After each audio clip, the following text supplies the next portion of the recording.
Assalamualaikum warahmatullahi wabarakatuh. Kami dari kelompok 5 ingin mempresentasikan materi tentang dinasti Bani Umayyah kedua yang beranggotakan Saiful Latif Pacayaningrum, Sinta Nurul Hidayah, Tika Suci Ramadhani, Akhid Surya Pratama, dan Raid Al-Faruqi.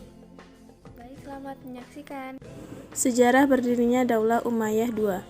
Sejarah berdirinya Daulah Umayyah di Andalusia sampai Al-Andalus atau kawasan Spanyol dan Portugis sekarang mulai ditaklukkan oleh umat Islam pada zaman Khalifah Bani Umayyah Al-Walid bin Abdul Malik pada tahun 705 sampai 715 Masehi, di mana tentara Islam yang sebelumnya telah menguasai daerah Afrika Utara dan menjadikannya sebagai salah satu provinsi dari dinasti Bani Umayyah. Kemudian pasukan Islam di bawah pimpinan Musa bin Nusyair juga berhasil menaklukkan Sidonia, Carmona, Seville, dan Merida serta mengalahkan penguasa kerajaan Goth. Theodomir di Orihuela, ia bergabung dengan Tauriak di Toledo.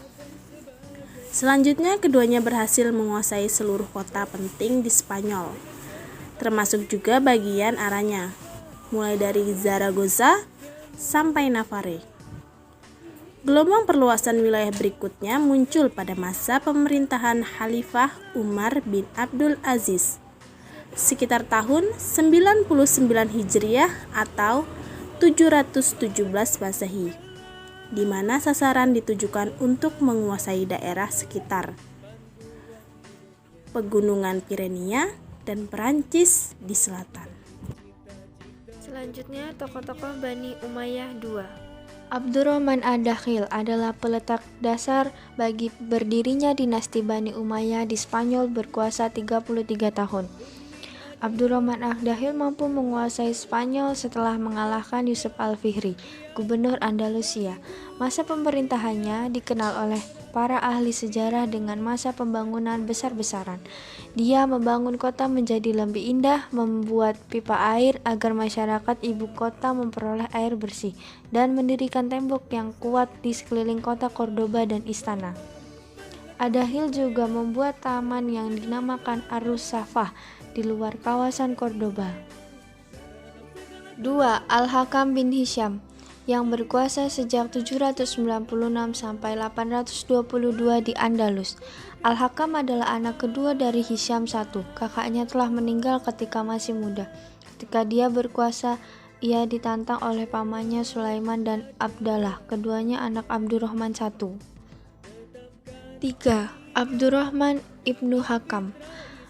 Beliau berbaik dengan kerajaan Kristen di Iberia Utara dan menggunakan stabilitas untuk mengembangkan agrikultur melalui pembangunan irigasi. Perkembangan ekonomi juga dipacu dengan perluasan perlintasan dan pembangunan pasar. 4. Muhammad bin Abdurrahman.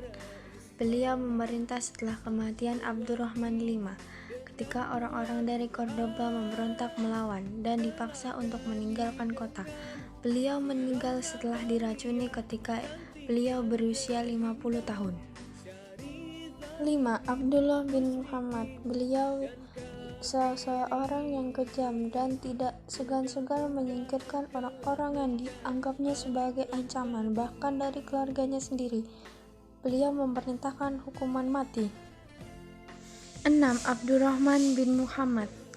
Beliau khalifah yang paling tangguh dan berbakat di antara seluruh khalifah yang ada dalam Daulah Umayyah II. Beliau menyelamatkan wilayah Spanyol dan keadaan yang kacau terkoyak-koyak oleh golongan dari berbagai di antara sejumlah kepala suku feodal.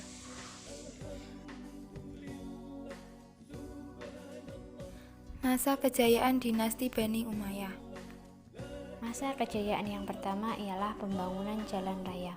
Perbaikan dan pembangunan jalan raya terjadi masa pemerintahan Al-Walid bin Abdul Malik.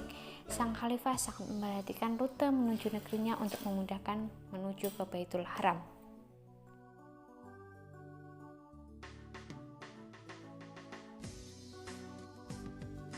Pembangunan rumah sakit.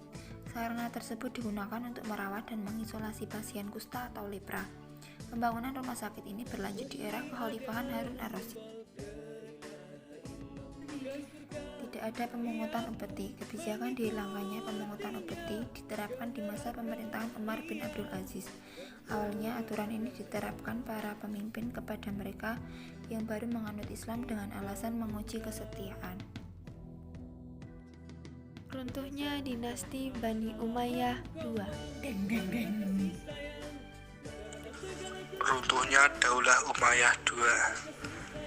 Selain menghadapi persoalan eksternal, para penguasa Umayyah juga menghadapi persoalan internal, yaitu pemberontakan dan pembangkangan yang dilakukan oleh orang-orang dekat khalifah di berbagai wilayah kekuasaan Umayyah, seperti di Mesir, Irak, Palestina, dan Yaman.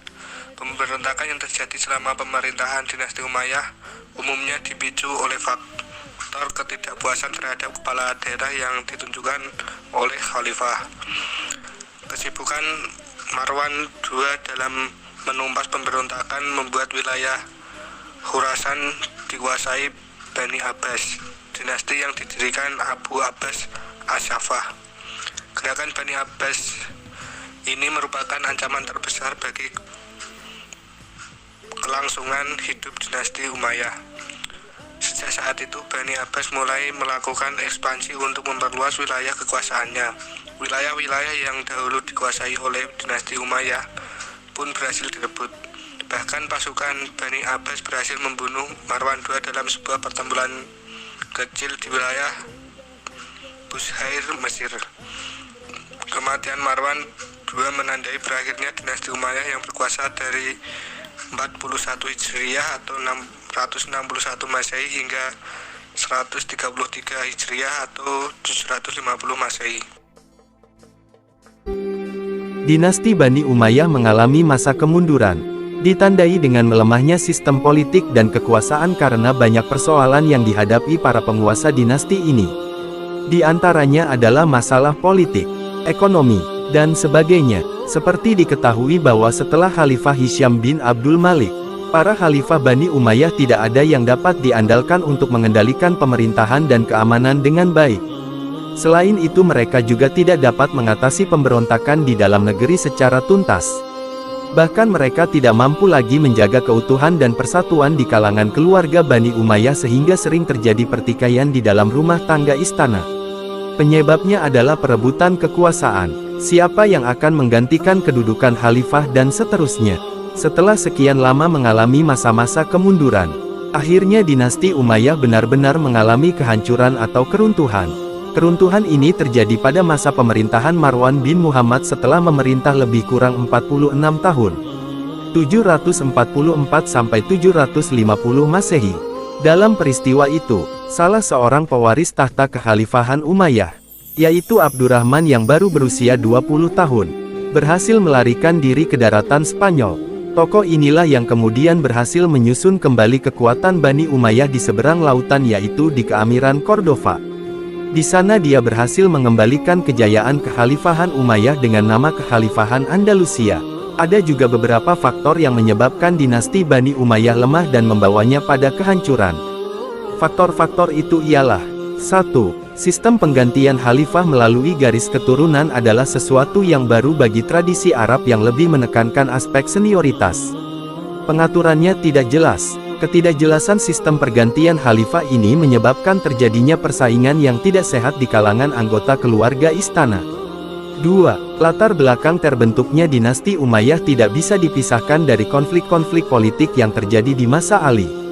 3. Pada masa Bani Umayyah, pertentangan etnis antara suku Arabia, Bani Qais, dan Arabia Selatan, Bani Kal, yang sudah ada sejak zaman sebelum Islam makin meruncing.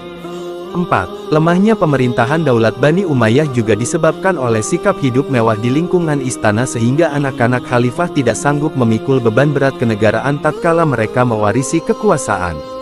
5. Penyebab tergulingnya kekuasaan dinasti Bani Umayyah ini adalah munculnya kekuatan yang dipelopori oleh keturunan Al-Abbas ibn Abd al-Muttalib. Demikian ulasan kami dan semoga bermanfaat. Terima kasih. Sekian dari kelompok kami mohon maaf apabila banyak kesalahan. Kami dari kelompok 5 mengucapkan terima kasih atas perhatian dan partisipasinya. Wassalamualaikum warahmatullahi wabarakatuh.